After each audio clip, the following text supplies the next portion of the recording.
मैं द्वारका से सीधा आया हूँ और दोपहर बाद फिर कार्यक्रम गांधीनगर में है। समय अभाव है, लेकिन किसानों के लिए मेरे पास पूरा समय रहता है। इसलिए मैंने सोचा कि मैं सीधा आपसे बातचीत तो करूंगा ही करूंगा, लेकिन हमारे बीच में एक senior scientist doctor Baljeet Sarang ji, जो हरियाणा कृषि विश्वविद्यालय के सीनियर साइंटिस्ट हैं, और आप अमेरिका, फ्रांस, जर्मनी, ब्रिटेन जैसे देशों में माइक्रोबायोलॉजी के साइंटिस्ट के साथ वर्षों आपने काम किया है। और ये वो लोग थे कि जो प्राकृतिक खेती के विषय में कुछ भी नहीं जानते थे, लेकिन मैं इनका बहुत सम्मान करता हूँ, बहुत आदर करता हूँ कि जिन्होंने किसी भी प्रकार के अहंकार से बाहर आकर के सत्यता को स्वीकार करते हुए, जब इनको ये जानकारी मिली कि मेरा जो गुरुकुल कुरुक्षेत्र में फार्म है, उसमें अभी जो बातचीत चल रही थी, डॉक्टर टिम्बड़िया जी ने बहुत अच्छी बात की कि कुछ साइंटिस्ट ऐसे हमारे बीच में हैं जो इस बात को मानने को तैयार ही नहीं है कि ऑर्गेनिक कार्बन 1 साल में डबल हो सकता है। कोई तैयार नहीं है, भी नहीं। ये सच्ची बात है, वो मैं बताऊंगा बाद में। लेकिन ये भी उन्हीं में से थे। ध्यान करो, ऊपर वाले भी खेडूत मेरी बात सुन रहे कि नहीं? बहुत अच्छा। नीचे वालों से ज्यादा ऊपर वालों पे ध्यान है मेरा। आप ये मत सोचे कि हमारे उठा दिए। आप सब हमारे आदरणीय हैं। आज मेरे को बहुत खुशी है, और टिम्बड़िया जी को, सेंजलिया जी को, दीक्षित भाई को, ये जो टीम आगे बैठी है, खिस्तरिया जी की, सावलिया जी की, डॉक्टर साहब, ये वो दीवाने लोग हैं जो रात और दिन अपने घर के काम छोड़कर और इस देश को, धरती को, गौ माता को, पानी को, पर्यावरण को बचाने के लिए लगे हुए हैं। तो आपकी जानकारी के लिए, अभी जो डॉक्टर बलजीत सारंग जी को जानबूझ करके मैंने अपने समय से पहले इसलिए बुलवाया है कि उनके जो अनुभव हैं, क्योंकि वो वैज्ञानिक हैं, वो इस समय भी एग्रीकल्चर यूनिवर्सिटी, उत्तर भारत की नंबर 1 यूनिवर्सिटी है हिसार, उसके सीनियर साइंटिस्ट हैं। हमारे बीच में भी आदरणीय साइंटिस्ट लोग बैठे हैं। मैं उनसे खुल करके निवेदन करूंगा कि वो खुल करके प्रश्न करें, लेकिन एक ही इच्छा है कि जब सत्यता का पता लग जाए, फिर अपने अहंकार का त्याग करके हमारे मिशन में जुड़ जाए। ऐसे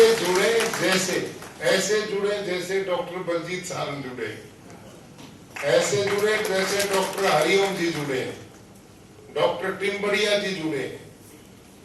ये वो लोग हैं। इस समय मेरे पास लगभग 12 एग्रीकल्चर साइंटिस्ट हैं पूरे देश में। उनमें से इस समय कुछ वाइस चांसलर हैं यूनिवर्सिटीज में, अपने अपने विभागों के अध्यक्ष हैं, टॉप क्वालिटी के साइंटिस्ट हैं जो हमारे मिशन में जुड़े।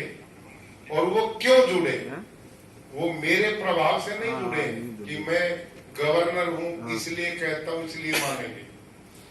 उन्होंने, क्योंकि मैं खेडूत हूं, मैं किसान हूं, मेरा खेत इन्होंने जा करके देखा, उसकी मिट्टी ली, उस पर रिसर्च किया, फिर इन्होंने कहा ये आपका जीवामृत, घन जीवामृत क्या है। इसके ऊपर ये डॉक्टर बलजीत सारंग जो है माइक्रोबायोलॉजी के साइंटिस्ट हैं, इन्होंने कमाल किया, सालों से इस काम पे लगे, इतनी रुचि इस व्यक्ति ने दिखाई कि मानो हमारा भी उत्साह इनके वैज्ञानिक जो दृष्टिकोण आगे बढ़े तो उन्होंने हम और आगे बढ़ा दी। अब तक तो हम अपने काम पे लगे थे, हमें पता ही नहीं था कि सूक्ष्म जीवाणु क्या करते हैं, हलसिया क्या करता है और किस ढंग से ऑर्गेनिक कार्बन बढ़ता है, इसका हमें कोई भी विचार नहीं था। हम तो जीवामृत घन जीवामृत डालते थे और हमारी फसल और धरती उपजाऊ बन रही थी, इतना ही पता था। लेकिन उसका साइंटिफिक कारण क्या है वो इन्होंने जाना, और आश्चर्य होगा कि ये इतना डीप गए। जीवामृत में 4-5 चीजें डालते हो ना, एक तो गुड़ डालते हो, बेसन डालते हो, गोमूत्र डालते हो, गोबर डालते हो, एक मुट्ठी मिट्टी डालते हो।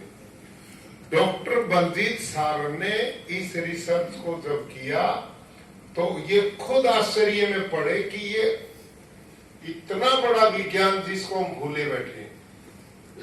इन्होंने क्या किया, ऐसे भी रिसर्च किया इन्होंने, केवल गाय का गोबर डाला पानी में और कुछ नहीं डाला तो जीवाणु कितने हुए, फिर इन्होंने उसमें गोमूत्र मिलाया तो कितने हुए, फिर उसमें मेरी तबीयत पिछले 4-5 दिन से गड़बड़ है तो इन्होंने फिर उसमें बेसन डाला तो उससे जीवाणुओं की क्या स्थिति बनी, और उसके बाद गुड़ डाला तो क्या बनी, और मिट्टी डाली तो क्या बनी। इन सबको अलग अलग रिसर्च किया और इन्होंने गाय भैंस घोड़ा बकरी सब के गोबरों पर अलग अलग रिसर्च किया। लेकिन देसी भारतीय नस्ल की गौ में इन्होंने सर्वश्रेष्ठ घोषित की कि सबसे ज्यादा सूक्ष्म जीवाणु किसी में है तो भारतीय नस्ल की देसी गाय। और ये धार्मिक भावना से नहीं करते, ये तो साइंटिस्ट है, वैज्ञानिक है, इनका धार्मिक भाव नहीं था, इन्होंने तो खोज की है। और पिछले 6-7 वर्षों से डॉक्टर बलजीत सार ने जो क्रांति पैदा की है साइंस, इसको शुद्ध वैज्ञानिक विज्ञान घोषित करके अब आपको जानकारी होगी पूरे भारतवर्ष में इनको प्रत्येक यूनिवर्सिटी बुला रही है और अब जर्मन सरकार ने इनको अपने देश में बुलाया, जर्मन में। और अब इन्होंने अनेक आर्टिकल लिख करके बड़े बड़े जर्नल्स में वो छप चुके हैं। इनकी रिसर्च विश्व स्तर पर प्रमाणित हो चुकी है और वो रिसर्च जैविक खेती नहीं है, रासायनिक तो आज तक करवाते रहे। ये जो प्रकृति की बात हम आपके बीच में कह रहे हैं, इस पर इनकी रिसर्च है कि यही जीने का तरीका है। भारत की भूमि को, लोगों के स्वास्थ्य को, पानी को, गाय को, पर्यावरण को, किसान को कोई बचा सकता है तो प्राकृतिक खेती बचा सकती है। तो मैं ऐसे वैज्ञानिक का बहुत अभिनंदन करता हूं और ऐसे 10-12 साइंटिस्ट की टीम खुल करके सामने आई। एक तरफ सारे देश के कृषि साइंटिस्ट हैं, एक तरफ ये 12 लोग हैं, लेकिन इन्होंने चैलेंज किया है कि भाई प्राकृतिक खेती केवल धार्मिक भाव नहीं है, ये शुद्ध विज्ञान है, ये साइंस है और यही बचाने का तरीका है। अब हम इस मिशन पर लगे हैं कि इन आदरणीय साइंटिस्ट के इस बिल्कुल इस नॉलेज को हमारे दूसरे साइंटिस्ट भाई भी सुने। हम उनके प्रति बड़ा सम्मान रखते हैं। भारत के कृषि साइंटिस्ट ने बहुत बड़ा काम किया है। एक युग में इस देश के खाद्यान्न की दृष्टि से बहुत जरूरतें पूरी की, उनके विरोधी हैं ही नहीं, सवाल ही नहीं। हम तो अब इस लड़ाई में लड़ रहे हैं कि वो भी इस सत्यता को स्वीकार कर लें जो आज समय की मांग है। केवल हमारा ये दृष्टिकोण, और ये बलात् नहीं, जबरदस्ती नहीं कि ये इतने 600 किसान आए इसलिए नहीं। आप इन सब खेडूत के खेत जाकर के देखो, इनकी मिट्टी को चेक करो, इनके उत्पादन को देखिए।